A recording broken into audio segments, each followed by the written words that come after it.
Hey folks, and welcome to iWizard. So today we're going to be talking about one of the best sci-fi novels ever written, one of the best books to come out of the 90s, and just an all-around masterpiece of the techno-thriller genre. And I am talking, of course, about Jurassic Park by Michael Crichton. Let's start at the beginning with a brief synopsis. Jurassic Park begins with a series of lizard attacks in Costa Rica, which is odd because it turns out to be a previously unknown species of lizard, and this gets the attention of a lab at Columbia University.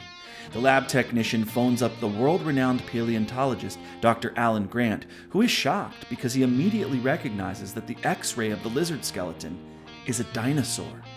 Soon after, he and his dig partner, Ellie Sattler, are flown to a mysterious island off the coast of Costa Rica, where they meet John Hammond, the owner of InGen, which has funded many of Dr. Grant's digs. He informs them that they're going on a tour of this island, which he calls Jurassic Park. On the tour, Grant, Sattler, Hammond's lawyer Donald Gennaro, and a chaos mathematician named Ian Malcolm discover that the company has managed to genetically engineer dinosaurs from ancient DNA preserved in amber. With the help of the brilliant geneticist Dr. Wu, Hammond has been able to fill in the missing gaps in their DNA sequence and make sure that all of the dinosaurs are lysine dependent. Throughout the novel, Dr. Ian Malcolm continually suggests that a mathematical idea called chaos theory will ensure that Jurassic Park will fail, and that this experiment will go horribly wrong. Malcolm warns that the park will not be able to contain the dinosaurs for long, even though the dinosaurs are all pinned in securely, not to mention they're all female. Meanwhile, the island and park are staffed by computer experts and doctors, including Dennis Nedry, a computer scientist who, unbeknownst to Hammond and InGen, has accepted payment to smuggle dinosaur DNA off the island to a rival company. Nedry disables the park's security system to steal the embryos, which initiates a cascade of failures that disable the electric fences, and what follows is a power outage that separates the various protagonists. Of immediate concern is the T-Rex, which has broken through the now disabled fence. Various characters set out into the park on foot, including the park's warden, Robert Muldoon. What follows is an absolutely thrilling, pulse-pounding sci-fi techno-thriller filled with wonder, adventure, and plenty of horror, reminding us that you can visit Jurassic Park, but you may have to pay the ultimate price. All right, Jordan here. So I hope you enjoyed my guitar and bass cover of John Williams' theme song for Jurassic Park. So let's get into this with a little bit of context. Jurassic Park was published in 1990, which is amazing if you think about it. That means that this book came out 32 years ago. The book has since spawned an entire franchise with 6 films. I believe the first 2 were Spielberg, and they're excellent. The other ones are kind of like whatever, in my opinion, but the franchise has expanded greatly. You have video games, amusement park rides, toys, and all of that stuff. So it's definitely been a massive cultural phenomenon. I'm told the novel began originally as a screenplay that Crichton wrote in 1983 about a graduate student who just somehow recreates a dinosaur. All right, so as always, let's start by getting into what I love about Jurassic Park. I'll start by saying that I love that there are essentially 3 stories wrapped into one here. The first, obviously, is the thriller aspect.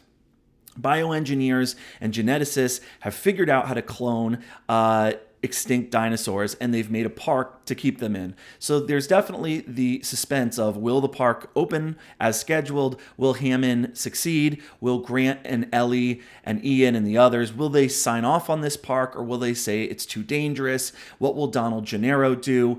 Will they survive the park, or will the dinosaurs eat them? Will Dennis Nedry be able to steal the samples he needs so that another company can copy what Hammond is doing? When will the public realize that dinosaurs exist and that they've escaped off the island and are actually killing children? Some people have gone as far as to say that Jurassic Park is a horror novel.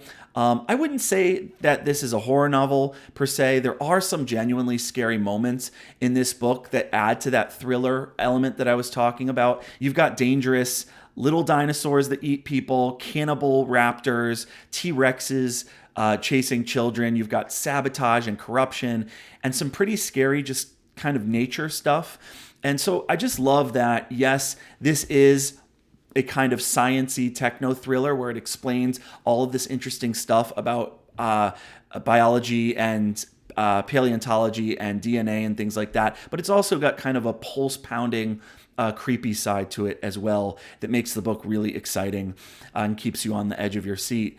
But to get back to it, the second story here is the thematic exploration. It's roughly the same set of questions that Mary Shelley is asking in Frankenstein. Is the park a good thing? Are Hammond and his team doing something immoral or illegal? Has science been taken too far? Is this an example of science outpacing morality? Can human beings become the technocratic masters of nature? Can humans control nature or bend it to our will? Or will nature always win in the end, right? Will nature always overtake us, right, in the end? I would say the third story is really about the history of these various sciences that we're talking about, of genetic engineering, of biotech, of paleontology and dinosaur hunting, of museums and curations, the discovery of animals that we had previously thought to be extinct, previous attempts we've made to de-extinct animals, and just in general, this debate, this famous debate that you see in the late 20th century of whether dinosaurs were cold or warm-blooded, whether they're more like lizards or more like birds, and that sort of thing. Another key debate in this book that I find fascinating is the debate over whether we as humans ought to control nature or whether we should kind of live like Rousseauian noble savages and just pray to nature, right? Pray to it in this primitive way, worshiping it, trying not to interfere with it too much, praying for its fertility and bounty and kind of, fearing it in a way, I guess. So I think that this book definitely raises this question of how should human beings view nature? What is our place in nature? Is it beyond us? Are we part of it? Are we over and above nature? Or are we just one component part of like Mother Gaia or whatever? Another thing I loved about this book is the fact that Crichton starts out the story with the paleontologist Dr. Grant and his paleobiologist dig partner, Dr. Ellie Sadler. They're studying dinosaurs in Montana, and they're just these kind of classic paleontologist types, kind of in safari clothes with their hats and kind of roughing it at their dig with their trailer, totally obsessed with dinosaurs. And it's great because at the start of the novel, they're so excited that they've just discovered the bones of a baby velociraptor, and they think it's the biggest, most impressive discovery in the world. But little do they know, there's this whole park down in Costa Rica that has real dinosaurs. And it's funny because at the beginning, when Hammond calls them and tries to get them to come to Isla Nublar, or is it Isla Nublar? I never know. When he calls them, Grant has no idea what's going on. He doesn't want to go. He's like, nah, we're busy. We have more important things to do than see your stupid island because we're digging up these old bones. And of course, Hammond is like, no, you don't even understand. You don't have more important things to do. You need to come here. So there's definitely some lovely dramatic irony there. And of course, once they've seen Hammond's park and all the dinosaurs, Malcolm actually says, and I'm going to quote him here, "I suppose this changes your field a bit." Okay, and I'm going to read you a brief passage here because I think it captures the spirit of this book and speaks to one of the reasons that this novel is so exciting for me. "It changes everything," Grant responds. This is once he's seen the dinosaurs, right? And he realizes that his entire field of just studying these bones is kind of obsolete at this point. "For 150 years," the narrator continues, "ever since the discovery of gigantic animal bones in Europe, the study of dinosaurs had been an exercise in scientific deduction. Paleontology was essentially detective work, searching for clues in the fossil bones and the trackways of the long-vanished giants. The best paleontologists were the ones who could make the most clever deductions, and all the great disputes of paleontology were carried out in this fashion. But now, if dinosaurs could be cloned, why, Grant's field of study was going to change instantly. The paleontological study of dinosaurs was finished, the whole enterprise. The museum halls with their giant skeletons and flocks of echoing school children, the university laboratories with their bone trays, the research papers, the journals, all of it was going to end." So that is one of the things I like about this book is that it captures the monumental nature of this discovery in pretty much every chapter in a way that the film just really can't touch. I also want to say that I just love this creation of Crichton's with this island of Isla Nublar in Costa Rica, where most of the novel is set. It's 22 square miles, which makes it this perfect little island. So it's just big enough to encompass this world Crichton has built with all of its awe and beauty and wonder, but it's small enough that it constantly reminds you that this project can't last, that you can't restrain these dinosaurs and hold them in some small fake ecosystem like this.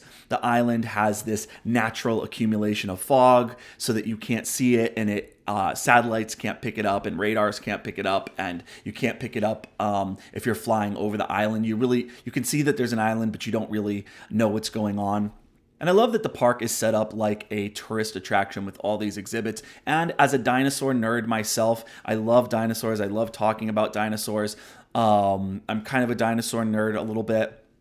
And so maybe ask me in the comments what my favorite dinosaur is, and maybe I'll tell you. But I just love that. I geek out every time that I'm reading this introduction to the park. You've got Hypsilophodon's Island, Triceratops territory, sauropod swamps. Sauropods are those giant long-necked dinosaurs. You've got carnivore country, Stegosaurus South, Velociraptor Valley, Pterosaur Peak, and just all these aspects of the island that the film really doesn't have time to get into or linger on. And the book really explores that more. And one of the cool things is that once Dennis Nedry shuts down the system, and Dennis Nedry, by the way, in the film is played perfectly to a T by Wayne Knight.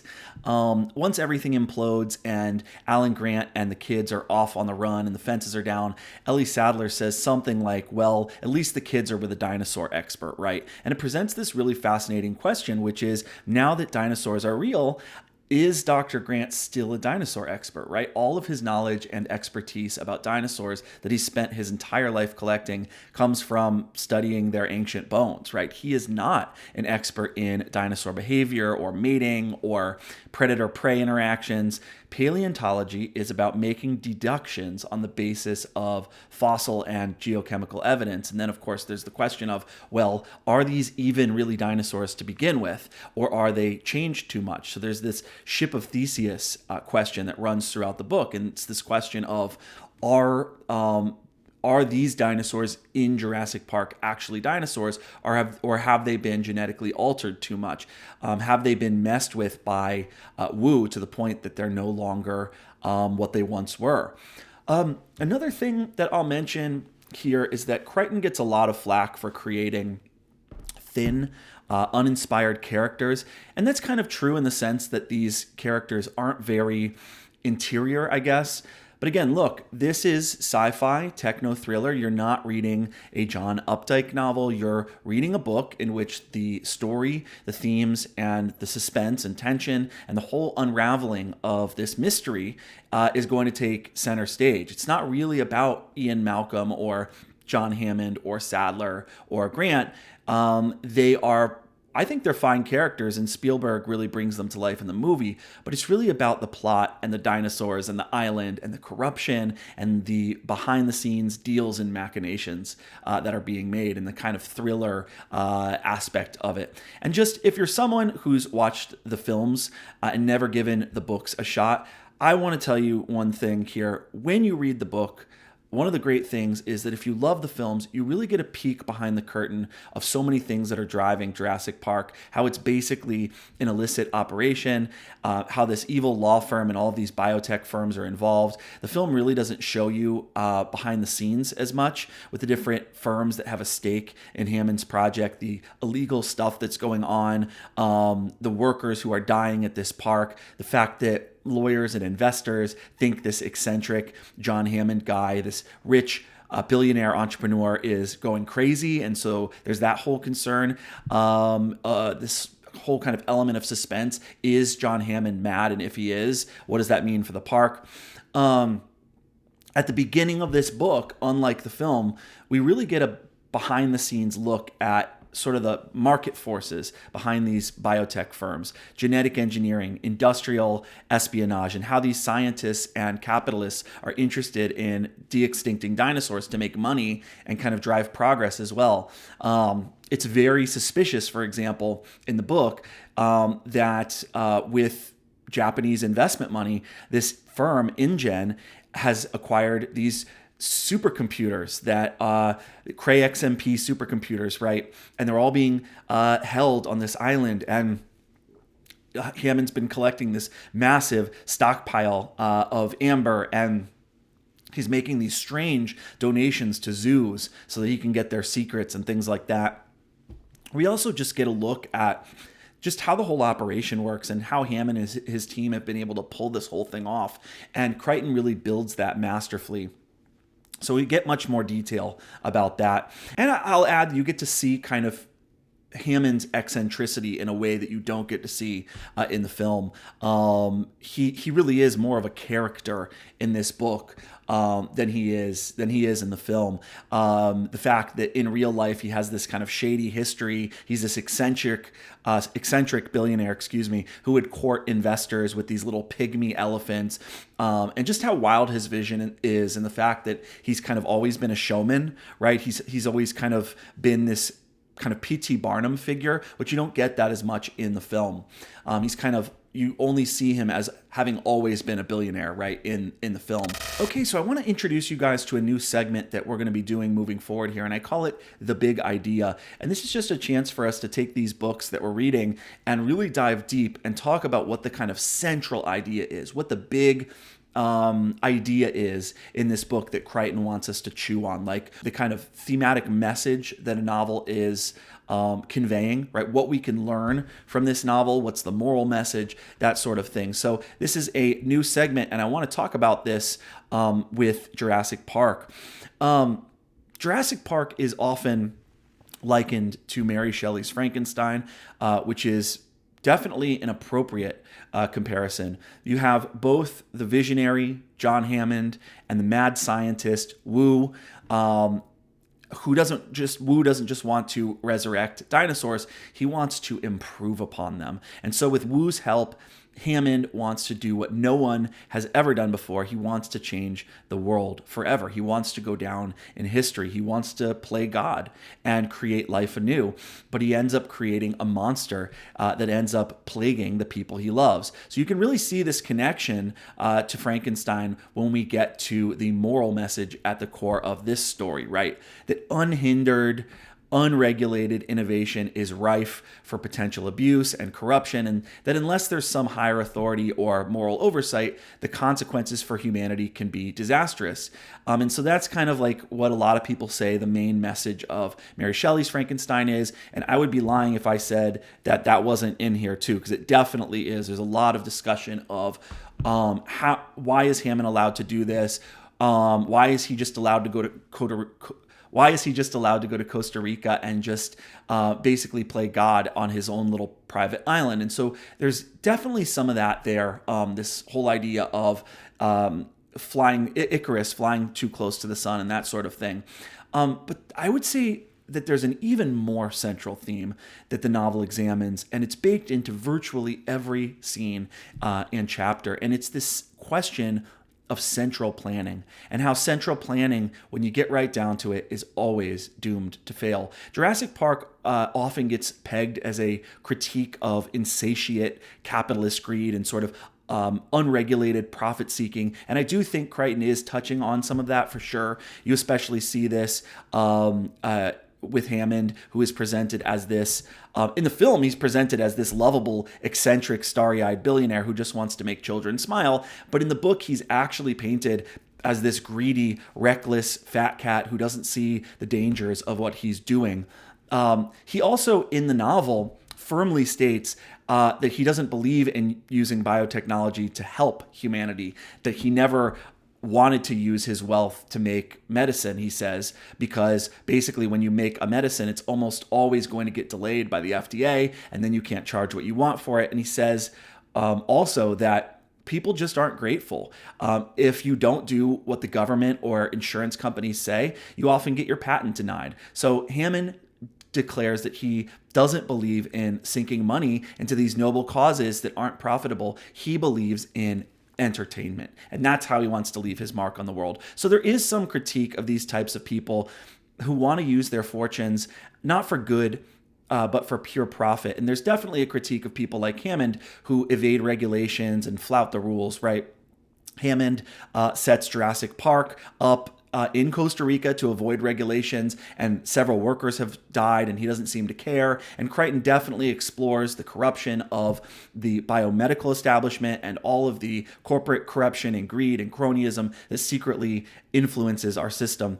But there's also a really clear and sophisticated critique in the book, too, of central planning and top-down command-style governance, which are hallmarks also of socialist economies. So it's not just capitalism that he's critiquing both things. I mean, really, if you pay attention to the message, Jurassic Park is almost a fictionalized version of Friedrich Hayek's The Road to Serfdom.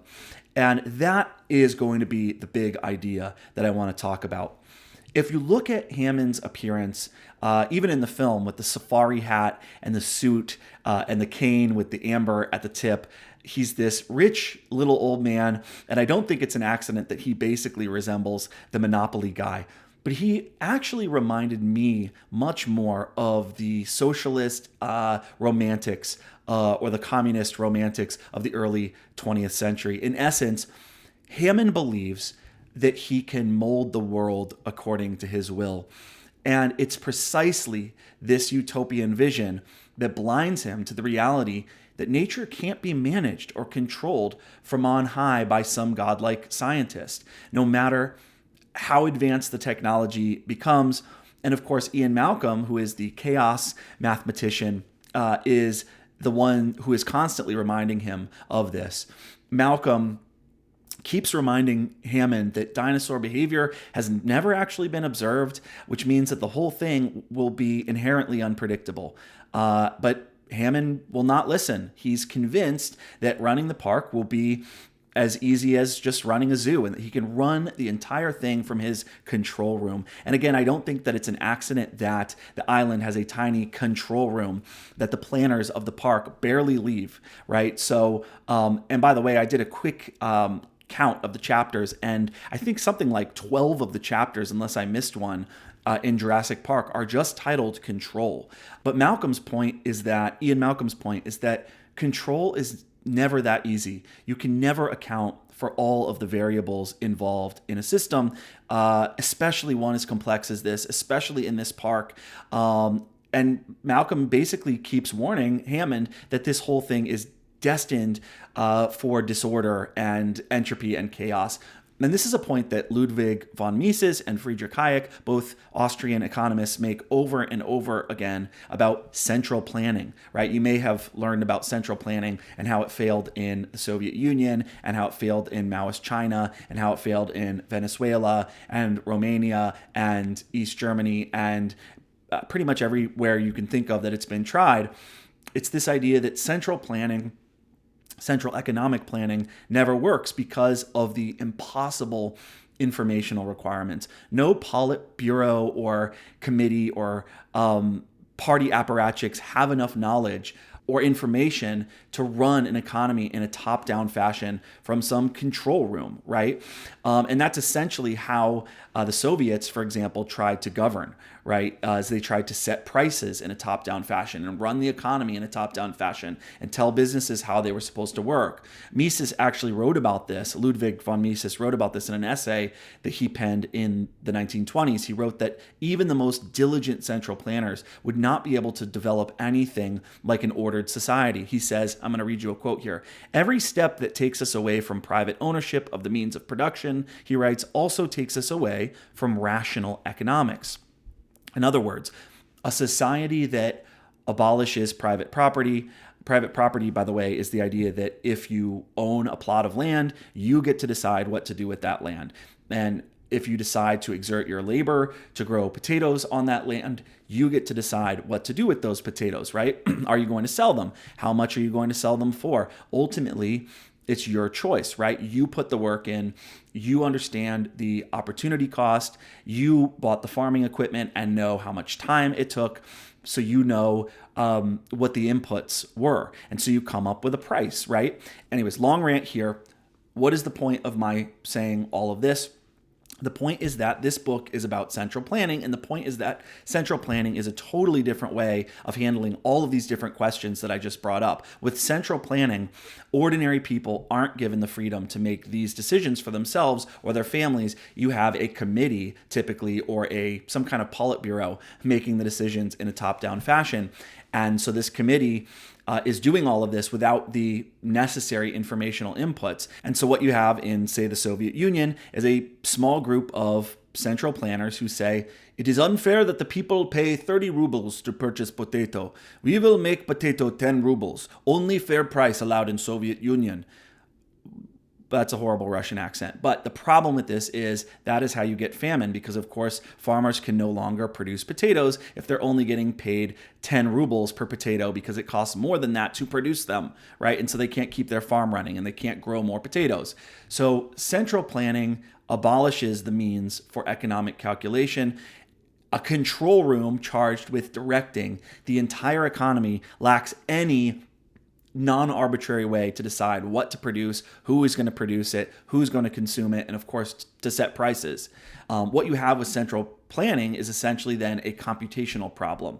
Not to mention that the unintended consequences of each market intervention leads to economic distortions, which generate the need to further intervene in the economy to correct them. In other words, I know that was long-winded, but to bring all of this back to Jurassic Park, the lesson here is let nature take its course. If you're going to put animals in the wild like this, you're going to have to let them live their lives in as natural a way as possible. You're going to have to let them be animals in nature. You can't control them. If you try, you're going to have an even bigger mess than the one you would otherwise have. But thinking that you can control the park, thinking that you can guide the lives of living creatures from a control room, that you can keep them from reproducing, or that you can have guided safaris with cars on tracks, and that everything will work out according to your utopian schemes, is total folly. Know too that even if you do let these dinosaurs live in the wild in a more natural way, you can't keep them in a confined setting for long. Just like human beings have always yearned for freedom, life will always find a way, as we learn from this book. And yet, even as the park is collapsing and people are dying, Hammond refuses to see his failure. So, like the Soviet communists looking at death and despair all around them, Hammond's only defense is basically, nobody ever wanted this. I never wanted this. Nobody ever wanted this. And so Hammond, like every good social planner, thinks that his good intentions absolve him, and they don't. Only Ian Malcolm understands the truth of the situation. And so in a very Mises-esque fashion, Malcolm criticizes the whole park project as an arrogant attempt to master nature. He says, and I quote, "You decide you'll control nature, and from that moment on," he says, "you're in deep trouble because you can't do it. Yet you have made systems which require you to do it." Without further ado, I'm going to wrap this up. Thank you for watching. It's good to be back on YouTube. And so please subscribe to this channel and catch up with me on Patreon, on Goodreads, or on Facebook. And in the meantime, happy reading.